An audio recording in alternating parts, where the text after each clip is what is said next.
clase, ¿no es cierto? Primero fue la cirugía, después ha sido la anestesia y ahora vamos a hacer la parte quirúrgica. Vamos a ver algunas cosas. El pretest no lo van a hacer hoy porque, bueno, lo vamos a hacer de manera conjunta porque sabía que hoy ya tenían examen, ¿no? Entonces, después me dicen, doctor, no me saqué mala nota porque tenía examen. Bien. Entonces, bueno, estos son lo que vamos a desarrollar en la clase.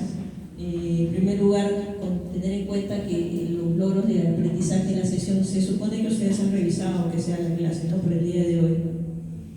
Y lo primero va a ser conocer e identificar la anatomía quirúrgica tanto del hígado como del páncreas. Esto ya lo conocen por anatomía, pero vamos a remarcar algunos principios quirúrgicos de ello.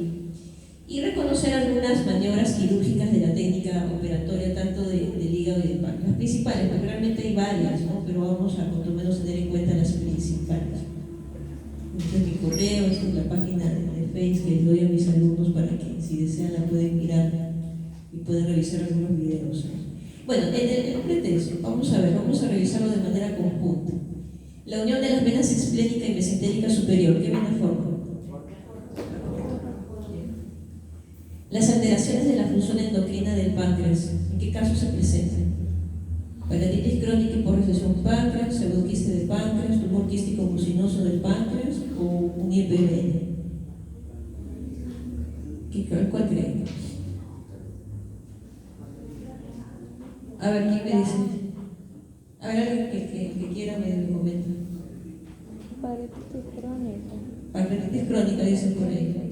¿Alguna otra alternativa?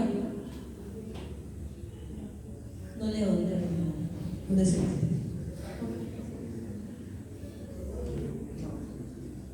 Tanto la función endocrina como exocrina pueden tener problemas en las pancreatitis crónicas y por resecciones de páncreas. Por resecciones de páncreas porque se saca una parte del parénquima, por lo tanto su función exocrina como endocrina podrían tener problemas.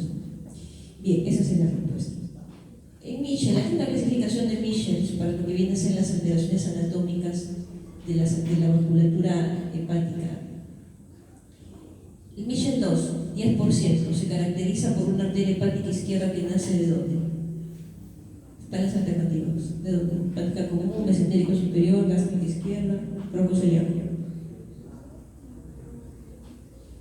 A ver, el último de ella, el que está revisando su celular, asumo que está revisando la pregunta.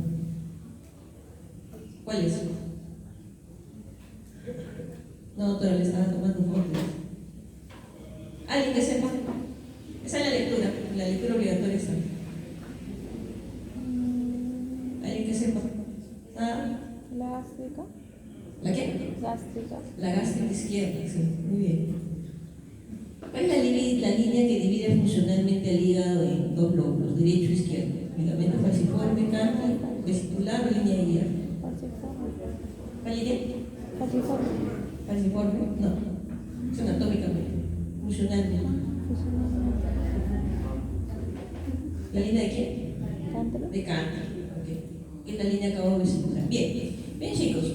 Entonces, lo que vamos a hacer hoy día, primeramente vamos a ver el tema hepático y después el tema del páncreas, algunas pinceladas, pero lo más importante de ello es, uno, en la parte hepática, es saber reconocer los segmentos hepáticos, porque cuando se describen lesiones en el hígado, sea por ecografía, tomografía o resonancia, el informe del radiólogo va a decir que está en la lesión, el quiste, el tumor, la afección, de repente el grado mancha esteatóxico, de repente, o cálculos, o lo que fuese, se va a decir ahí que está en tal o cual segmento hepático. A veces lo dicen bien y a veces no, entonces nosotros tenemos que reconocer en qué segmento está y para empezar, si la clínica que nos dice el paciente tiene relación con el quiste de repente o con el hemangioma de repente hepático o no lo tiene, porque en algunos casos no se necesita cirugía cuando no son sintomáticos algunas lesiones hepáticas. Bien, vamos a ver este caso, un caso que vamos a comentarlo, acuérdense porque al final de la clase lo vamos a comentar, lo van a resolver ustedes, es más. Una paciente mujer de 70 años, antecedentes médicos de hipertensión, diabetes, hizo un desorden cerebrovascular en 2018, que se recuperó posteriormente, ya sufre de hipercolesterolemia. Los antecedentes quirúrgicos básicamente son cirugías oculares, no tiene alergias. Su medicación habitual es el clopidogrel, losartán, metformina y atorvastatina, a propósito de los antecedentes médicos que tiene. Y ella empieza con una enfermedad de 3 meses de evolución, cursa con vómitos de curso intermitente que se vuelven recurrentes y una baja ponderal de 5 kilos, no hiporexia. Entonces, debido a ello, va a una clínica privada, lo primero que hacen es pedir una ecografía y encuentran una tumoración del hígado que compromete todo el hígado derecho. Al examen físico, una presión de borderline, es hipertensa. Lo positivo es una leve palidez de piel conjuntiva, no hay ictericia. Y en el abdomen, a pesar de que es blando y percibe y en ese momento no es doloroso, se palpa hígado a 3 centímetros por debajo del reborde costal derecho. Y posteriormente a esa ecografía, cuando es referido al centro hospitalario, pues se le toma una tomografía. De hecho, de paso, esta es una tomografía trifásica. Acá está sin contraste, acá están 2 fases de la trifasia, que es la fase arterial y la fase venosa arterial de equilibrio, donde se ve evidentemente una tumoración importante. Pregunto yo, ¿esta tumoración en qué segmentos del hígado podrían estar involucrados?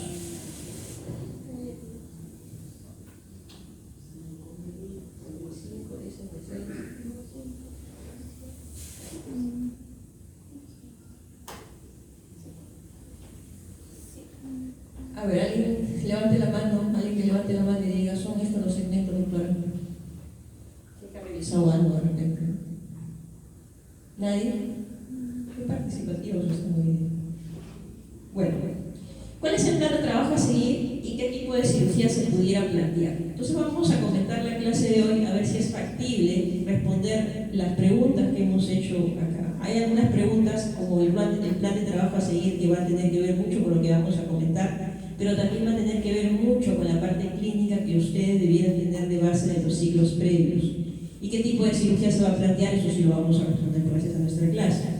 Bueno, en primer lugar, en la parte anatómica del hígado, si bien es cierto, de manera anatómica tenemos el ligamento falciforme, ¿no es cierto?, que está entre el segmento, la sección lateral izquierda y la sección medial izquierda del hígado, y va a continuar con el ligamento redondo. Es una división del tipo anatómica, pero el tipo funcional, la línea que separa el hígado derecho del hígado izquierdo es la línea de Cantor. La línea de Cantor, vamos a hablar por aquí. Aquí. La línea cabo vesicular, de la cava a la vesícula se traza una línea imaginaria que la podemos ver tanto por cualquier método de imagen y que más o menos va a coincidir con la hepática media, más o menos a ese nivel está la línea de Cantor. Y todo lo que está a la derecha será el hígado derecho y todo lo que está a la izquierda el hígado izquierdo. ¿Okay? A propósito de la pregunta que comentamos.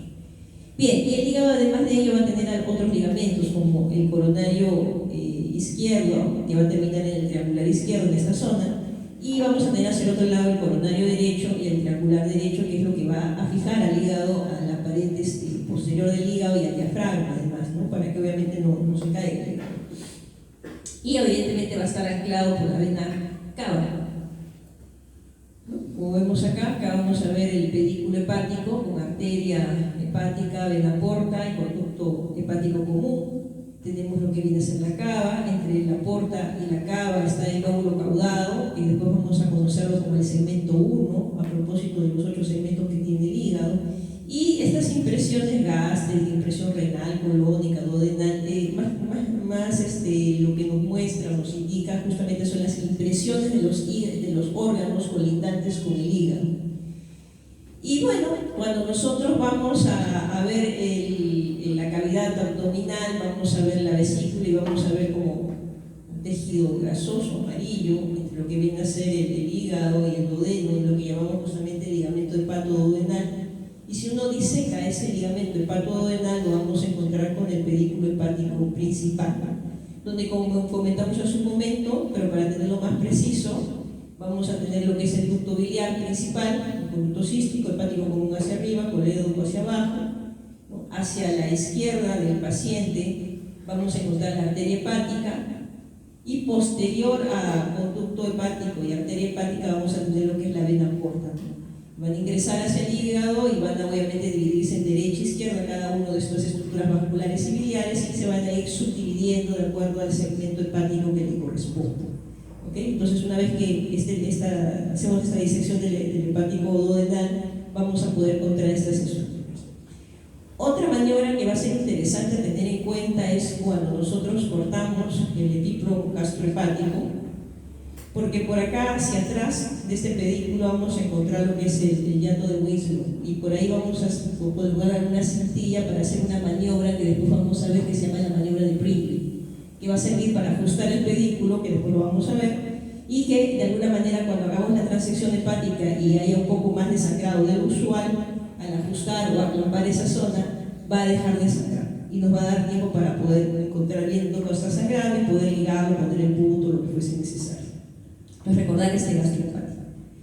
Otro ejemplo que es importante tener en cuenta, ya no para cirugía hepática, pero sí para cirugía del páncreas, es el indumento mayor o el gastrocólico, ¿no? Este de aquí, que si uno corta el gastrocólico, como ven acá, vamos a llevar el estómago hacia la parte superior y nos va a mostrar la transcavidad de los epiplones, y con ello vamos a poder ver parte del cuerpo, el cuello, cuerpo, cola, cuerpo, cuello y parte de la cabeza pancreática. Entonces vamos a poder tener acceso a ello, como también vamos a tener acceso también a lo que viene a ser el tronco ciliar. Bien, en lo que respecta al hígado, comentábamos, en primer lugar, el hígado va a tener estructuras vasculares que ingresan al hígado, que lleva la sangre desde la circulación general hacia el hígado, o lo que le corresponde al hígado, y va a tener un flujo de salida, que viene a ser las hepáticas. El flujo de entrada viene a ser arteria hepática y vena porta. Y se dice de que 2/3 de la sangre que ingresa al hígado va a ser de la porta y una tercera parte va a ser de la arteria hepática. Se va a procesar todo en el hígado, y cuando sale la sangre hacia la circulación de la cava, va a ser recogida por las venas hepáticas derecha, media e izquierda. Y estas venas hepáticas derecha, media e izquierda van a ser los que van a dividir el hígado en 4 secciones. Longitudinalmente va a dividir al hígado en 4 secciones. Y esas 4 secciones van a ser divididas a su vez horizontalmente o axialmente por el plano de la porta derecha y de la porta izquierda. ¿Ok? Entonces eso hay que tenerlo en cuenta para al final conocer estos segmentos hepáticos, que en la mayoría de la literatura van a encontrar que son 8 segmentos hepáticos, pero realmente hay un 9º segmento hepático que pocas literaturas hablan de él, pero que sí existe, y es un segmento para acabar. Para términos del examen vamos a dejarlos en 8 segmentos, pero si uno quiere ser un poco más exquisito, sí existe un segmento 9 por si acaso. ¿Ok? Bien. Entonces comentábamos de que teníamos una línea media o cabo vesicular, línea de Cantley, hepática media, línea cabo vesicular o línea de Cantley, y esa vena hepática media igualmente vamos a tener la hepática derecha y la hepática izquierda.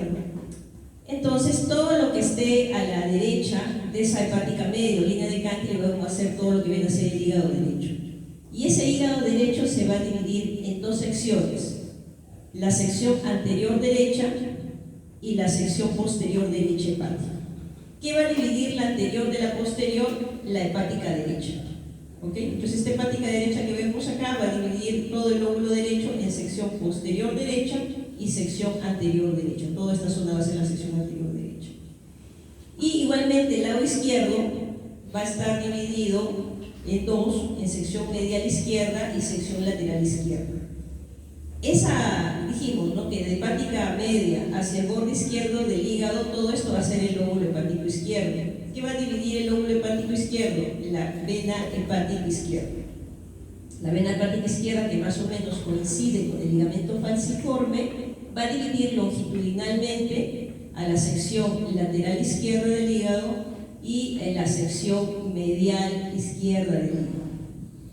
Entonces, en el 57, Claude Pinot, que es un cirujano francés, justamente determinó esta segmentación hepática, y hasta este momento, hasta lo que hemos comentado ahora, estas 3 venas hepáticas, derecha, media, izquierda, van a dividirlo en sección posterior derecha, sección anterior derecha, sección medial izquierda y sección lateral izquierda.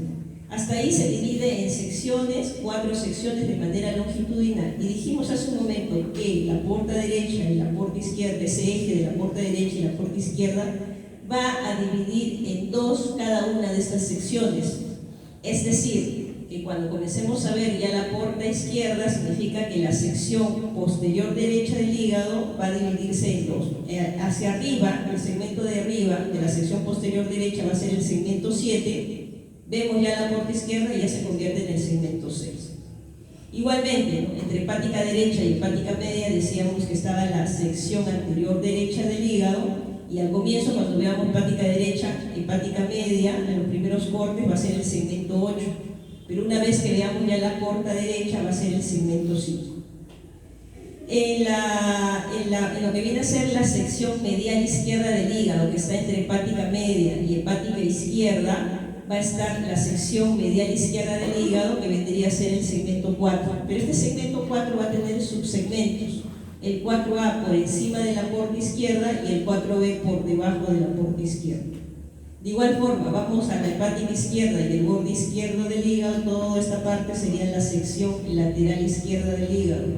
Si lo vemos en los cortes superiores, vamos a tener al segmento 2. Y una vez que veamos al eje de la porta izquierda, ya va a ser esa sección lateral izquierda, se va a convertir en segmento 3.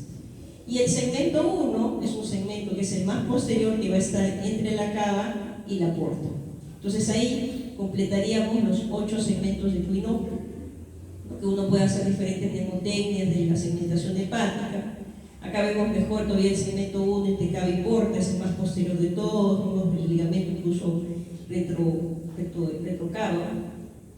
Y esta segmentación hepática va a tener que, obviamente, cuando comenzamos a hablar con las lesiones o los quistes, todas las lesiones hepáticas van a tener que decir dónde están localizados. Así como en cirugía de colon, de repente, yo digo el tumor está en el cielo, está en el colon ascendente, está en el ángulo hepático, o en el estómago diré, está en el tercio medio del estómago, está en el ángulo gástrico.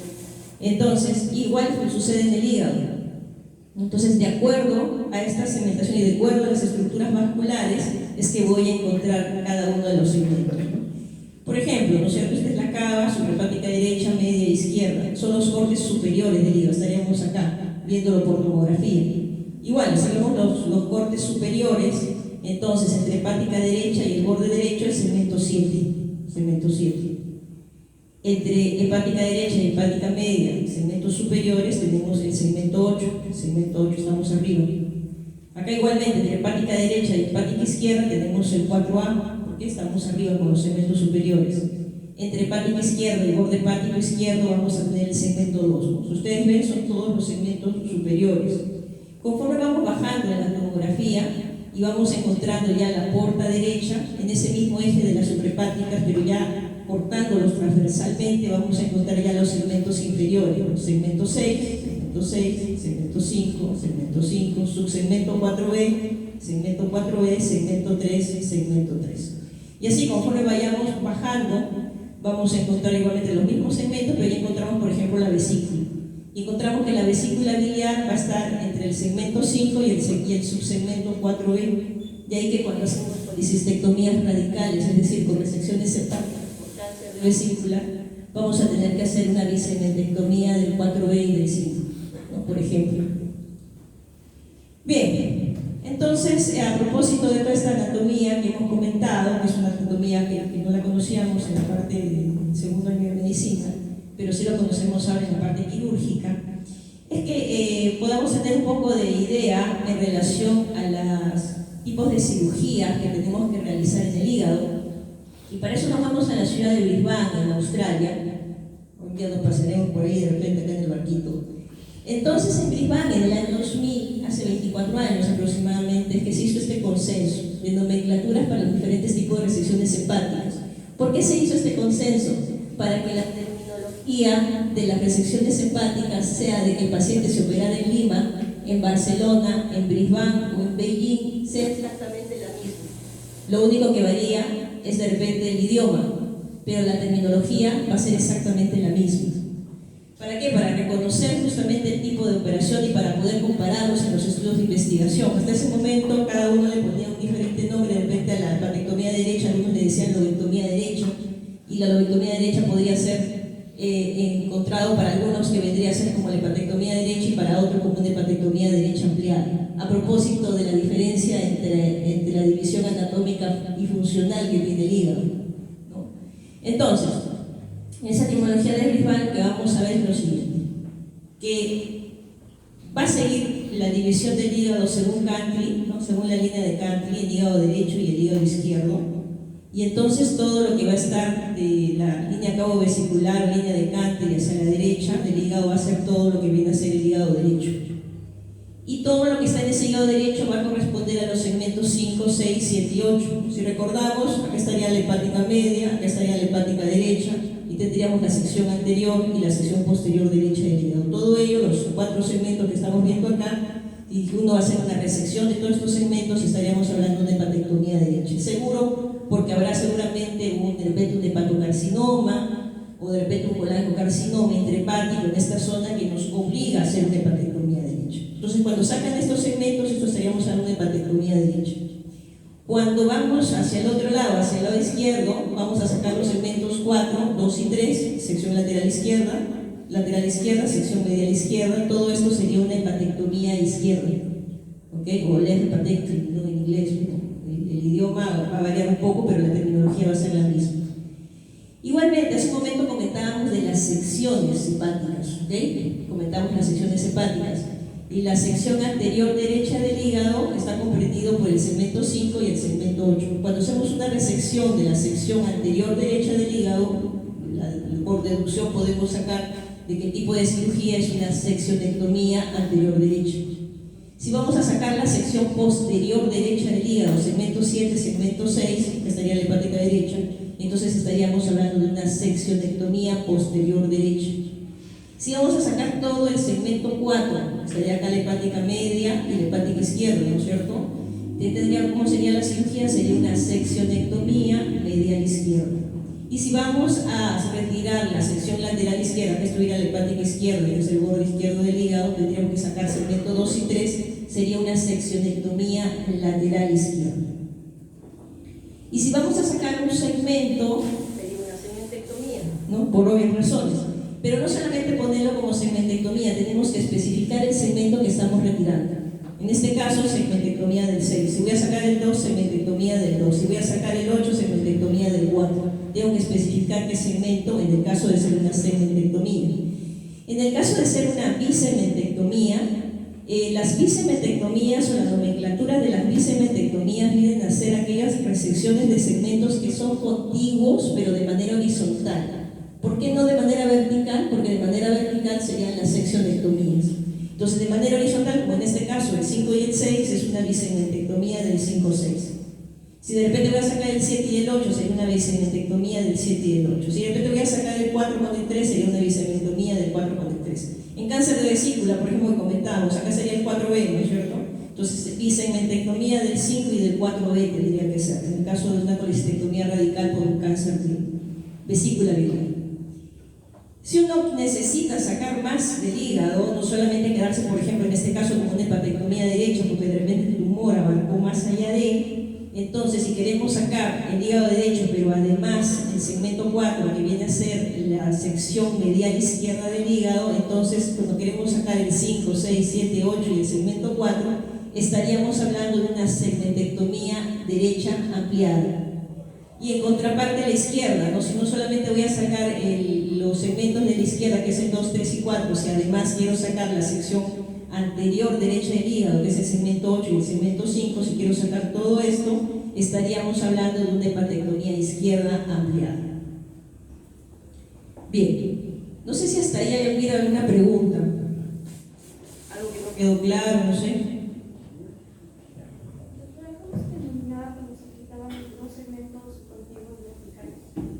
Cuando son verticales, son las sea la anterior derecha, la posterior derecha, sea la anterior derecha, la posterior derecha o la lateral izquierda. Entonces, vamos a ver un poquito. O sea, cuando son los dos segmentos verticales, estamos hablando de secciones. Cualquiera de estas, posterior derecha, seccionectomía posterior derecha, anterior derecha, medial izquierda o lateral izquierda. Pero cuando retiramos dos segmentos que están de manera contigua pero horizontales, en este caso, sería una bisegmentectomía. Y cuando hacemos una bisegmentectomía, es decir, resecamos los segmentos de manera horizontal, por así, o sea, los segmentos continuos de manera horizontal, tenemos que ponerle qué segmento. No puedo dejarlo en bisegmentectomía. Porque si lo pongo en bisegmentectomía, yo no sé si es el 6 con el 5, es el 7 con el 8, es el 4 con el 3, es el 2 con el 4. Entonces yo tendría que poner, como en este caso, bisegmentectomía del 5-6. Ahí sí se tiene que especificar. Acá no, a pesar de ser dos segmentos, por acá son continuos de manera vertical porque ya tienen un nombre, que es una sección, ¿no es cierto? Anterior derecho, posterior derecho, la que corresponde. ¿Alguna otra pregunta? Sí. Doctora, si se retira el segmento 4, ¿significa que también se quita el 1? ¿O es? No, el 1 está aparte. Solamente el 4. Si voy a sacar el 4, segmentectomía del 4. Si quiero sacar el 1, segmentectomía, como están en dos sitios diferentes, segmentectomía del 4 y segmentectomía del 1. ¿Alguna otra pregunta?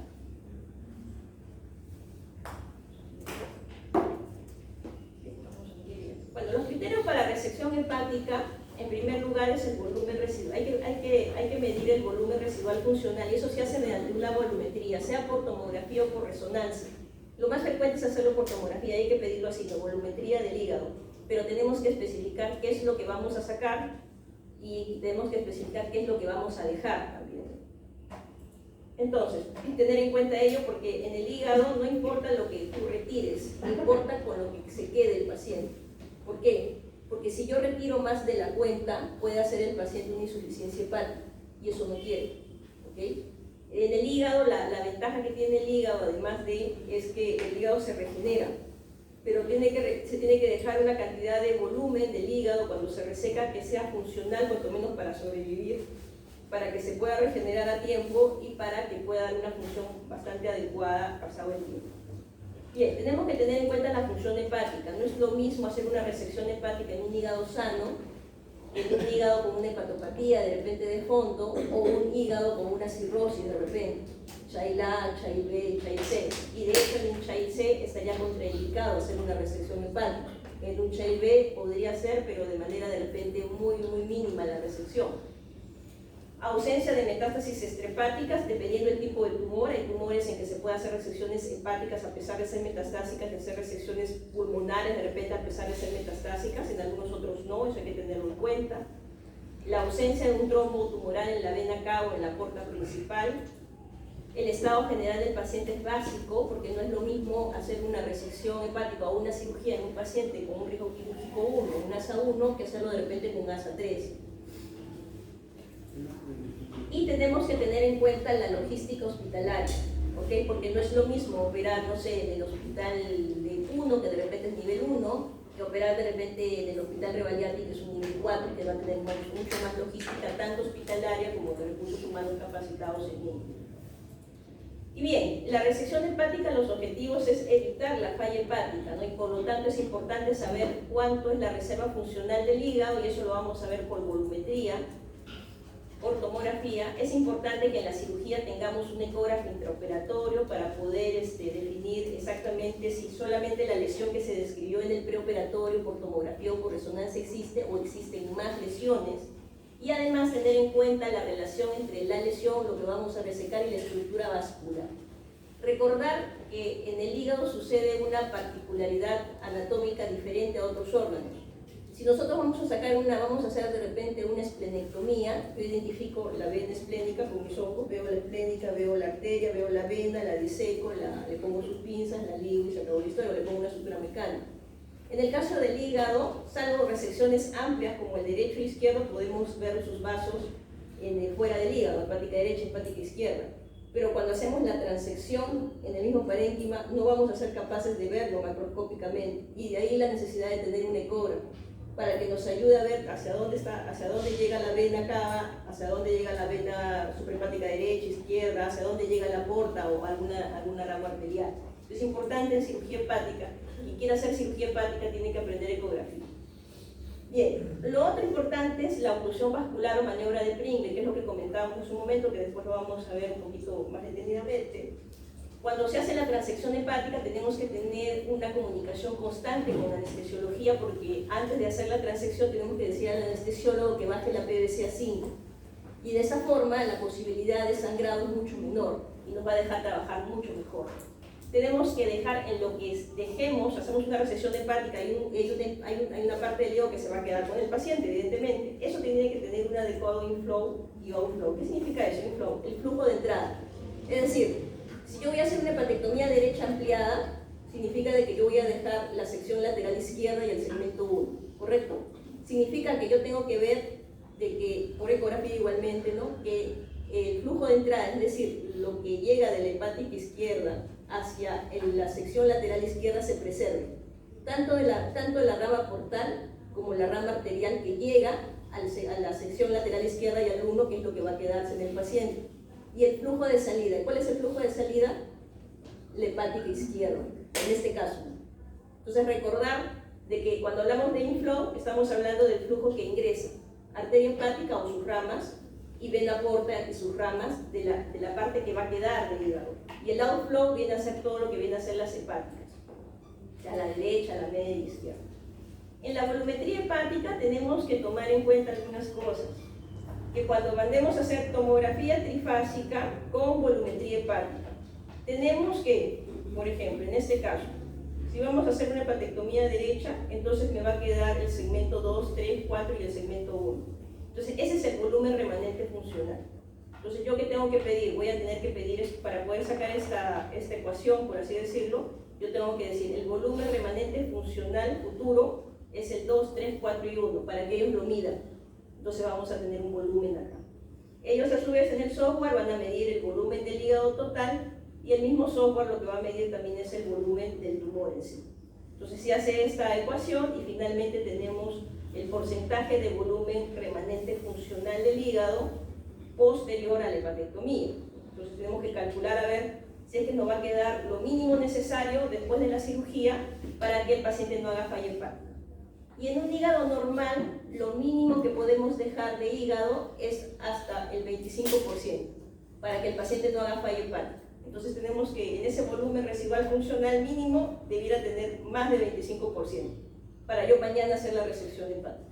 Si tengo menos, no puedo hacer la resección hepática.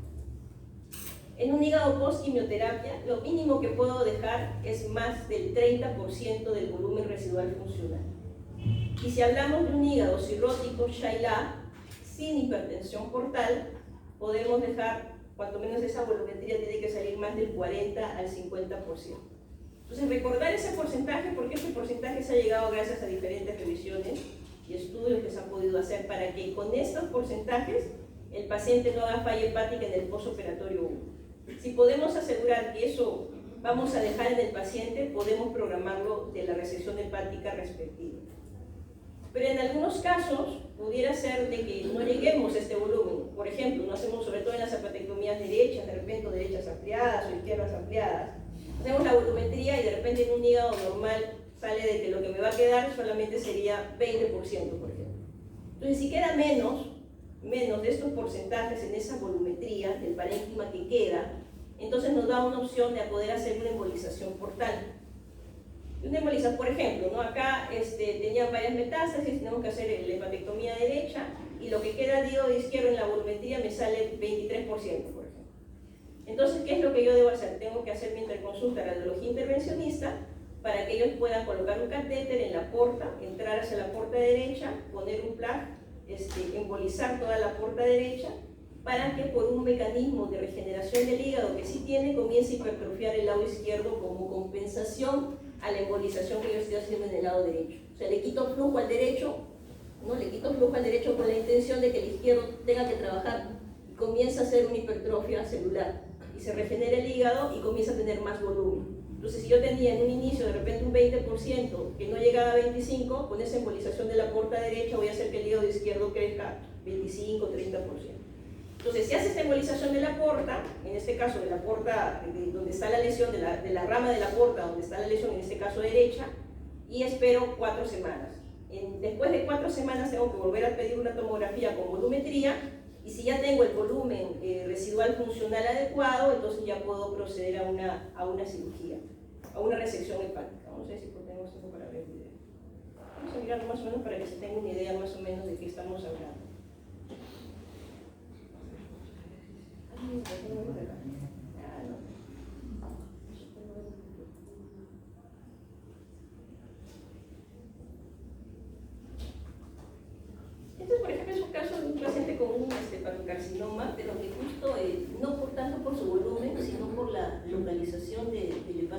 carcinoma, está justo en la hepática derecha. Es un paciente cirrótico, Chaila, sin hipertensión portal. Cuando tiene hipertensión portal no se puede hacer resección hepática. Y justo involucra la hepática derecha. Entonces se tiene que hacer una hepatectomía derecha porque justo está infiltrada la hepática derecha. No hay forma de dejar esta sección o esta sección. Entonces se planea hacer una hepatectomía derecha, pedimos la volumetría hepática. Y en esta volumetría hepática tenemos que poner, obviamente, decidir cuánto es lo que vamos a dejar, que es el hígado izquierdo, ¿no? Y acá en este paciente están hablando que en la volumetría hablan de un 31.4%. Comentábamos que en los hígados cirróticos lo mínimo que podemos tener de volumen residual es entre 40 o 50%. 31% es insuficiente. Si yo lo opero mañana en una hepatectomía derecha, ese paciente hace insuficiencia hepática y se muere. Entonces, ¿qué hacemos? La embolización. Se pone el catéter, el radiólogo intervencionista pone el catéter en la puerta derecha. Acá pone, tiene en este catéter como una especie de placa, te van a ver como un sombrerito, ¿no? Y con el litinol lo que va a hacer es embolizar toda esta sustancia, no se acumula. Se pone un plug para que obviamente no entre a toda la puerta, ni a la puerta izquierda, sino solo a la puerta derecha, y comienza a se coloca una sustancia embolizadora, que podría ser el cianofilato, por ejemplo. Entonces se emboliza toda la parte derecha. Yo espero 4 semanas, en esas 4 semanas en teoría debiera, por mecanismo de compensación, debe comenzar a crecer el hígado izquierdo. En 4 semanas vuelvo a pedir la tomografía y el volumen en este caso me sale 73%. Entonces ya con esta volumetría ya puedo hacer una resección hepática, sin tener posibilidad de tener una falla hepática positiva. Entonces eso es lo que se busca. Entonces igual, hace un momento en quienes pacientes estarían indicado la embolización de la vena porta, sea derecha o sea izquierda, va a ser obviamente cuando tengamos menos del volumen que habíamos comentado hace un momento, ¿no? O sea, menos del 25% en un hígado normal, menos de un 30% con un paciente que ha recibido quimioterapia y menos del 40% cuando el paciente es cirrótico, solamente cirrótico Child-A sin hipertensión portal, recordar eso. Si es un Child-A con hipertensión portal, no me sirve eso, ya se toman otras consideraciones en cuenta. Entonces recordar, esto ya es más fino, no vamos a ser muy finos en esto, menos del 40% para cirrótico, Child-A sin hipertensión portal, si necesitamos hacer una embolización de vena porta, ¿ok? Y esperar obviamente las 4 semanas para la tomografía. Entonces, lo que comentamos este paciente, que habíamos comentado que tenía una tumoración hepática, ¿no es cierto?, en todo el hígado derecho, ¿cierto? Acá se ve la puerta izquierda, se ve todo el hígado derecho, segmentos 5, 6, 7 y 8, que serían los afectados, ¿no? Acá se midió la tumoración, mide 146 prácticamente, o sea, casi 15 centímetros por 10 centímetros, compromete todo el hígado derecho. Entonces la pregunta sería, ¿cuál sería el plan de trabajo a seguir en este paciente? Hagamos por acá. Mandar a hacer una volumetría. ¿Tú qué dices? Aparte de eso, ¿algo más? ¿Qué pasa si el paciente tú lo ves, llegas a tu seguro, tu primer día de seguro en el centro de salud de Chuquica y te enseña esa ecografía? ¿Qué exámenes? Porque si lo vas a recibir, claro, lo refiero, pero de repente hay que ir pidiéndole exámenes, ¿no? Para que vayamos acelerando procesos, considerando que nuestro sistema de referencia es medio desastroso en el país, ¿no? Y demora la vida.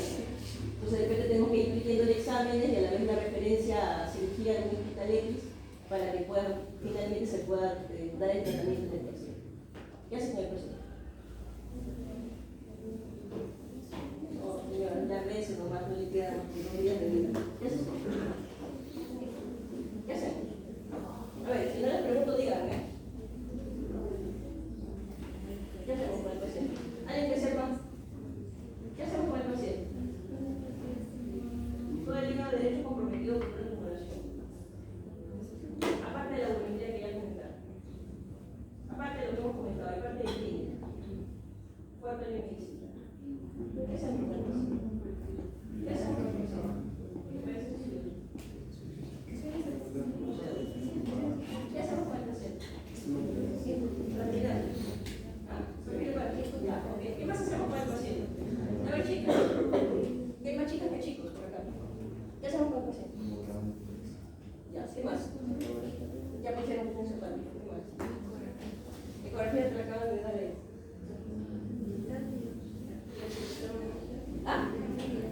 Una biopsia pudiera ser. ¿Qué más hacemos? ¿Qué hacemos con el paciente? Perfil de población. ¿Qué más hacemos con el paciente? Ya, una tomografía. ¿Qué más hacemos con el paciente? Tú que estás todo bien. despertador. Ya. Bueno, en primer lugar, podríamos ir avanzando con qué tipo de... Para empezar, siempre es importante saber el perfil epidemiológico del lugar donde estamos, ¿no? Estamos en otro salud, o estamos en un internado, entonces tenemos que saber nuestro perfil epidemiológico, porque pudiera ser que estamos en la selva y nuestro perfil epidemiológico es hepatitis B, por ejemplo, y que podría estar condicionado un hepatocarcinoma por la asociación del factor de riesgo de la hepatitis B al hepatocarcinoma. Entonces tenemos que tomar en cuenta ello, ¿no? Entonces tendríamos que pedirle, aparte de un preoperatorio, ¿no? que eso supone que ya más o menos conocen, tendríamos que pedirle un C de hepatitis viral, por ejemplo, al paciente, ¿no? De repente podríamos pedirle marcadores tumorales, el antígeno-proteína, el antígeno calcino-embrionario, el CA19-9, pedir una tomografía, que eso es lo que también se ve ahí en la tomografía. En una tomografía en hígado se pide una tomografía trifásica, fase arterial, fase venosa y fase de equilibrio. Trifásica para poder ver bien según las características de si capta o no capta el contraste, vamos a poder acercarnos un poquito al diagnóstico si esto se trata de un hepatocarcinoma, o colangiocarcinoma, o metástasis hepática o lo que fuese. Nos puede acercar al diagnóstico, no siempre va a ser del todo certera, pero nos va a ayudar por lo menos a saber un poquito más del diagnóstico de él. E indagar en la clínica, sobre todo la historia clínica, ¿no? Porque si de repente el paciente te comenta de que además hace un tiempo ha estado con problemas se me ocurre, ¿no? Diarreas por momentos y estreñimientos en otros momentos, ¿no? Entonces no podría estar pensando de que de repente tiene un primario que es un cáncer de colon y que esto es una metástasis y no es un primario hepático.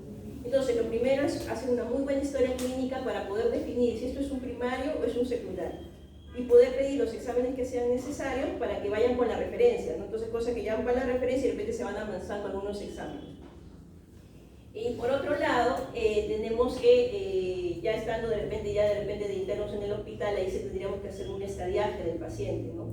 Si hay otro, primero ver si es primario o secundario, si es primario ver el foco primario, y en tercer lugar si no hay otras metástasis fuera del hígado, ¿ok? Y después de ello, lo que tendríamos que ir a ver si no hay metástasis ni nada, ahí ya decimos si tenemos que operar al paciente. Si es un primario o un secundario, veremos si tendremos que operar también el primario, si fuera una metástasis. Y si fuera un tumor primario, de frente tendría que hacer la cirugía del primario.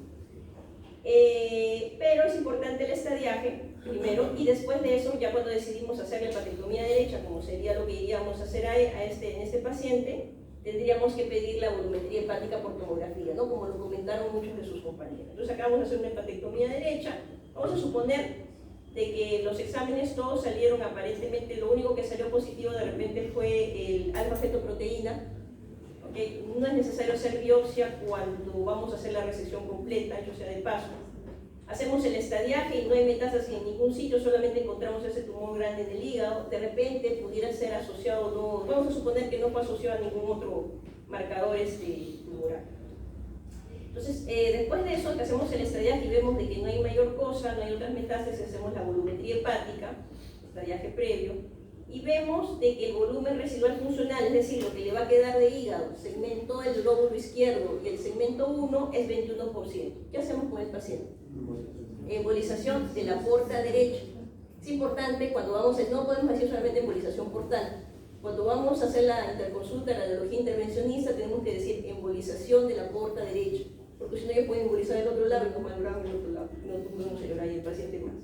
Entonces tendríamos que embolizar la porta derecha, ¿no es cierto? Después de 4 semanas otra tomografía con volumetría y finalmente salió 40%. ¿Lo podemos operar? Ya, ¿no es cierto? Porque dijimos que en un hígado sano, que aparentemente sus marcadores serológicos virales están negativos, no recibió quimioterapia previamente, no es cirrótico el hígado, entonces en este paciente con 40% tenemos que tener mínimo cuando menos un 25% en un hígado sano, entonces podemos hacer mañana ya la hepatectomía derecha, ¿no? Que finalmente es lo que se hace. Importante lo de ecografía intraoperatoria, definir esto tanto para cirugía abierta y traductores como para cirugía laparoscópica, si uno quiere hacer la cirugía laparoscópica. Dentro de la cirugía hepática tenemos resecciones anatómicas y resecciones no anatómicas. Y dentro de las resecciones anatómicas, todo lo que hemos comentado del BRIVAM, hepatectomía derecha, izquierda, seccionectomía. Y las resecciones no anatómicas son aquellas que no siguen el BISPAN en relación a que son resecciones donde tenemos el tumor aquí de repente y lo que vamos a hacer es una resección dejando 2 centímetros de margen. ¿Ok? Entonces lo que a veces utilizamos estas resecciones no anatómicas, sobre todo por ejemplo cuando son metástasis hepáticas de carcinoma colorectal de repente, y son muy localizadas en un sitio u otro, podemos hacer resecciones no anatómicas. También podemos hacer resecciones no anatómicas, de repente en pacientes con algún tipo de tumor como el hepatocarcinoma, en una cirrosis hepática, de repente con Chaila, pero con hipertensión portal, por ejemplo. Entonces, como no podemos sacar todo la resección hepática porque no vamos a tener la suficiente cantidad, pudiéramos reservar eso para resecciones no anatómicas, ¿no? O sea, resecciones lo que normalmente llamamos metastasectomías o resecciones no anatómicas del hígado. Entonces, las anatómicas siguen el Big Bang y las no anatómicas son, más que todo, resecciones localizadas, ¿no? Como acá, ¿no? De repente son varias metástasis y van haciendo las resecciones de cada lado. Las incisiones para resecciones hepáticas van desde la incisión mediana suprainfraumbilical, la incisión de Macucci, la incisión de Mercedes, que nos simula al logo de Mercedes-Benz, y la incisión de Chevron, ¿no? Que es como una subcostal derecha e izquierda ampliada. Y cuando comentamos de la maniobra de Pringles, lo que decíamos que cortábamos el gastrohepático y pasamos el dedito, una cintilla por detrás, que es el hiato de Winslow, y lo que hacíamos es clampar o esa cintilla, ajustarla, para que si esto lo reservamos solo en el momento que hacemos la transección hepática y hay sangrado más de lo usual, hay un pequeño sangrado cuando hacemos la resección hepática, pero es mínimo. Si es mucho, tenemos que hacer esta maniobra de Pringles por 15 minutos, nos da tiempo para ver exactamente qué es lo que está sangrando, lo ligamos y todo, porque obviamente al clampar todo el pedículo va a bajar el flujo, y eso le decimos a la enfermera instrumentista que nos vaya contando el tiempo. La maniobra de Pringles consiste en una oclusión intermitente de 15 minutos se clampa y 5 minutos se suelta, y así vamos. Y esto va a ir en relación a qué tanto pueda sangrar, ¿no? Ahí les dejo el video.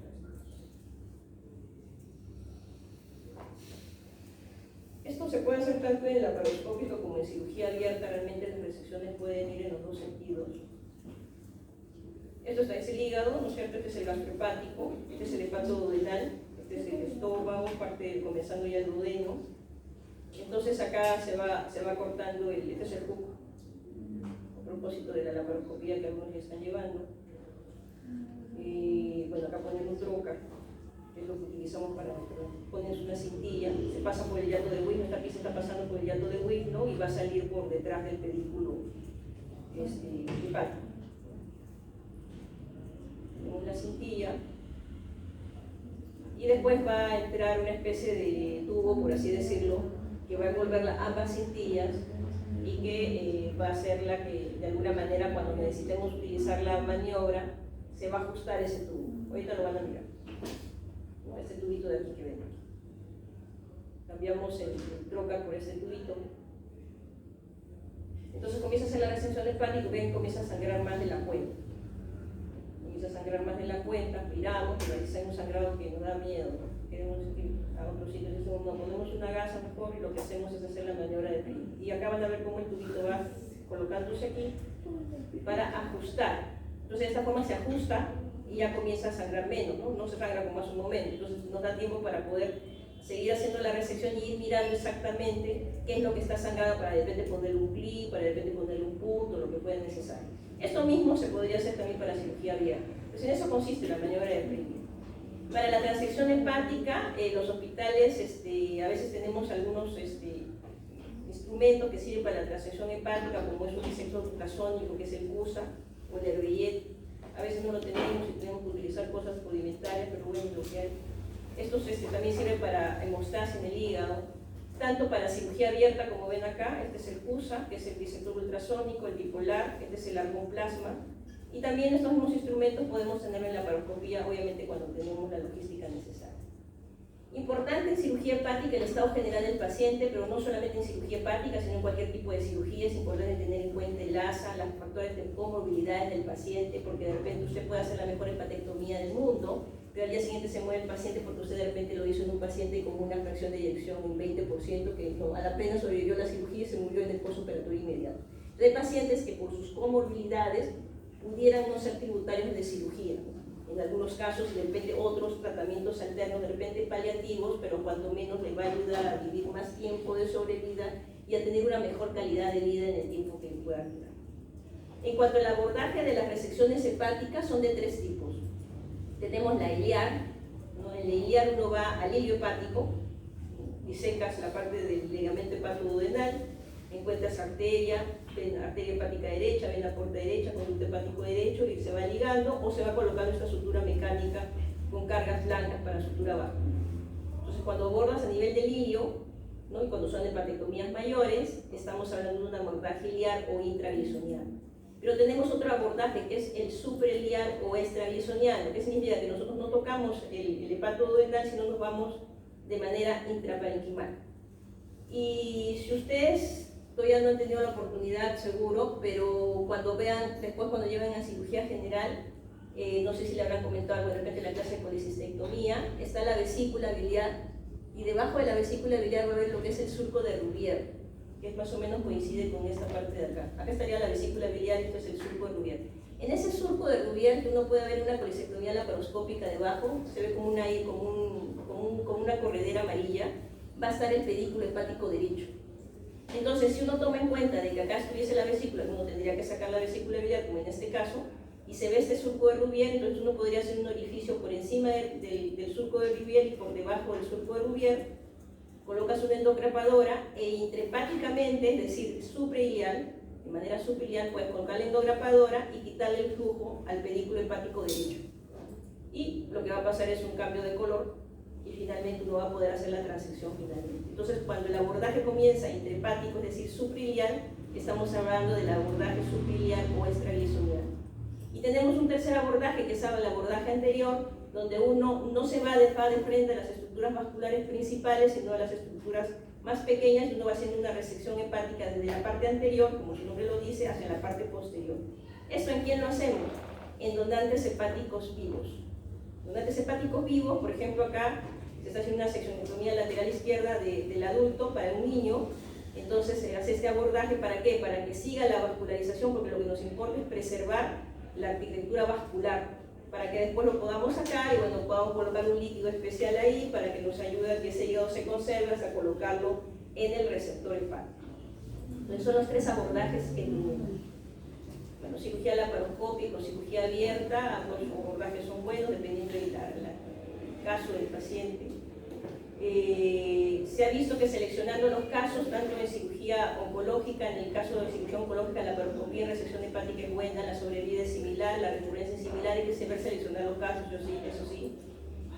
Tenemos esta maniobra de Hankin. Esta maniobra de Hankin en el hígado consiste en ir disecar entre hepática derecha y hepática media. Disecar, pasamos una cintilla por debajo del hígado y por encima de la cava, y nos va a servir para hacer esto.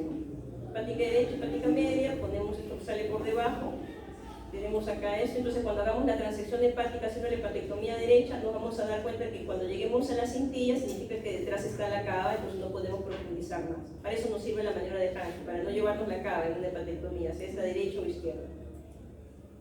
Preguntas, dudas, comentarios de la parte hepática, sí. Doctora, lo que dijo del abordaje intraglisonial y extraglisonial, ¿eso solo es para la hepática derecha y también aplica para la hepática izquierda? También aplica para la hepática izquierda. O sea, básicamente para hepatectomías mayores, hepatectomía derecha, hepatectomía izquierda. Y hepatectomías derechas ampliadas o hepatectomías izquierdas ampliadas. ¿Alguna otra pregunta? La única contraindicación para la embolización sería la hipertensión portal. No, más que para la embolización, la contraindicación de las resecciones hepáticas es la hipertensión portal. O sea, una resección hepática no se hace con hipertensión portal, salvo en casos muy seleccionados, pero no podrían hacer resecciones hepáticas grandes, sino de repente de un segmento o las anatómicas. Entonces, para términos, porque ustedes no van a ser especialistas en cirugía hepática, entonces para términos un poco generales y para que se pueda entender, si hay hipertensión portal, es mejor no hacer una resección hepática, estaría casi contraindicada. Contraindicada con excepcionales casos que podríamos revisarlos, pero el especialista tendría que revisarlo. ¿Alguna otra pregunta? Pero esto principalmente por el ingreso de los pacientes. Sí, porque los hígados con hipertensión portal son los hígados que tienen menor funcionalidad hepática. Y de hecho, cuando hay hipertensión portal, por ejemplo, un hepatocarcinoma y cumpla los criterios de ¿cómo se llama este trasplante? Cuando hay hipertensión portal en un hepatocarcinoma no va a resección en pacientes cirróticos, sino va a trasplante hepático, por ejemplo. No puedo hacer una resección muy amplia. ¿Alguna otra pregunta, chicos? Para irnos a la parte de páncreas. Queda poco tiempo. Vamos a durar un poco el páncreas. Bien, en páncreas páncreas vamos a tener la cabeza, ¿no es cierto?, el cuerpo en el proceso uncinado, el cuello que está por encima justamente de esa unión entre la vena esplénica y la mesentérica para formar la porta. Ahí tenemos el cuerpo y la cola del páncreas. Y su irrigación básicamente va a estar dado por la esplénica y por la hepática, que va a estar dando la gastroduodenal y las pancreatoduodenales superiores, y por la mesentérica superior también con las pancreatoduodenales inferiores. Bueno, estas son las áreas de irrigación del hígado, esta es la parte venosa, eso lo van a revisar. Estos son los grupos ganglionares, que también va para, o sea, todos los grupos ganglionares que van para estómago, van para páncreas, van para hígado igual. Y tenemos tres tipos de cirugías importantes que hay que tomar en cuenta en cirugía de páncreas. Uno es la duodenopancreatectomía de Whipple, y es cuando son todos los tumores malignos periangulares, ¿no? Tumor de cabeza de páncreas, tumor de colangiocarcinoma distal, ampolla de Batter, segunda porción del duodeno, todas ellas son tumores periangulares y da una clínica determinada, o sea, de paso. Para todos esos pacientes, la cirugía, si es que no tienen metástasis y además de eso tienen algunas consideraciones vasculares, iría a una duodenopancreatectomía de Whipple. Entonces, las indicaciones son todos los tumores malignos periangulares. ¿Cuáles son las contraindicaciones de esta cirugía? La metástasis. Si nos encontramos metástasis de un cáncer de páncreas, ya no se puede operar. A diferencia de un tumor de colon, que si encuentro metástasis hepáticas no puedo operar. Entonces, la pregunta sería, ¿no? ¿Pero y por qué en un cáncer de páncreas si tiene metástasis no lo puedo operar y en un cáncer de colon si tiene metástasis hepáticas sí lo puedo operar? La diferencia está en la biología molecular del tumor. El tumor de páncreas o colangiocarcinoma son muy agresivos y cuando hay metástasis ya no hay forma de hacer mayor cosa. En el cáncer de colon, a pesar de ser malo, es uno de los más benevolentes y a pesar de tener metástasis por su tipo de biología tumoral, sí nos da tiempo para poder hacer resecciones. Pero en este caso, cuando son tumores malignos periangulares, todos los tumores malignos periangulares, si hay metástasis ya no se puede hacer una duodenopancreatectomía. Y la otra contraindicación es que existiera un compromiso tumoral del tronco celíaco con sus ramas principales o compromiso de la arteria mesentérica superior en más del 180 grados de su circunferencia. Bueno, en primer lugar, los tumores resecables. Miren, esta es la cabeza del páncreas. Esto, si se viera una tomografía o una resonancia, esta es la cabeza del páncreas, esta es la vena mesentérica superior y la arteria mesentérica superior. Acá está el tumor de la cabeza del páncreas, pero si ustedes ven, hay un límite, ¿no?, entre la tumoración de la cabeza del páncreas y las venas. No se ve compromiso, hay un espacio. Entonces, fácilmente acá podemos hacer una resección de la cabeza del páncreas. En este caso, son tumores resecables, van a resección. Pero vamos a tener los borderline. Y los borderline es esto, por ejemplo, ¿no?, cuando el tumor de la cabeza del páncreas infiltra 180 grados de la arteria de la vena porta o menos de 180 grados en la arteria mesentérica superior. Entonces, en estos casos probablemente no vaya de inicio a una cirugía, sino de repente necesite una neoadjuvancia previamente. O en algunos casos, dependiendo del caso, pudiera ser necesario hacer una resección incluso de parte de la vena porta y hacer una anastomosis vascular después entre porta y porta si los cabos son adecuados, ¿no? Eso tendría que ir a discusión multidisciplinaria probablemente en el hospital. Pero tenemos de aquellos localmente avanzados que casi son irresecables en su mayoría, donde si ustedes ven ya la vena y la arteria están dentro del tumor. Han comprometido más de los 180 grados, tanto en la vena mesentérica como en la arteria mesentérica superior. Entonces, en estos casos no son resecables. Eso hay que tenerlo en cuenta.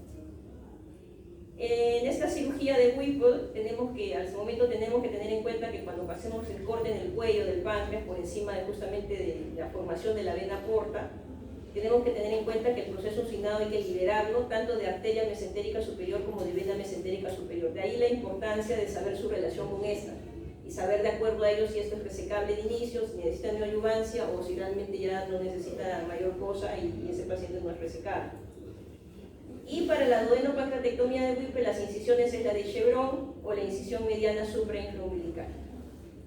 Y recordar de que cuando hacemos una resección de una cirugía de Whipple, hay unas que va con resección del antro gástrico, se saca el antro gástrico o se saca todo el duodeno, los primeros 5, 10 centímetros más o menos del yeyuno, se saca vía biliar y se saca la vesícula. Se sacan varios órganos. Y la reconstrucción viene a ser una gastroentero, ¿no?, porque hemos sacado parte del estómago, ¿no es cierto? De ahí va a tener que hacer una pancreato-yeyunostomía y una hepático-yeyunostomía. O sea, 3 reconstrucciones necesitamos, ¿no?, para poder solucionar el problema después de la resección. Tenemos en cirugía de Whipple unos que son clásicos, la cirugía de Whipple donde tenemos que sacar también el antro gástrico, como en algunos otros casos, no sacamos el antro gástrico y hacemos preservación de pílula.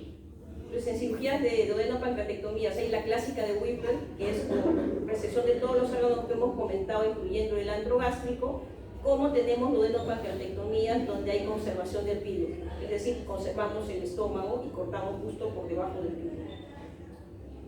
La maniobra de Cattell es una maniobra donde uno va a cortar la fascia de Toll y va a llevar el colon derecho hacia la línea media para tener acceso justamente a la cabeza del páncreas y al duodeno, toda esta zona que se va a trabajar. La otra maniobra que tenemos es la maniobra de Kocher, que consiste en cortar por alrededor de la primera, segunda y tercera porción del duodeno, con la intención de ir levantándolo, el duodeno con la cabeza del páncreas. Acá vemos riñón, vemos vena renal derecha, vena cava. Entonces la intención obviamente es levantar todo eso para poder hacer la resección respectiva.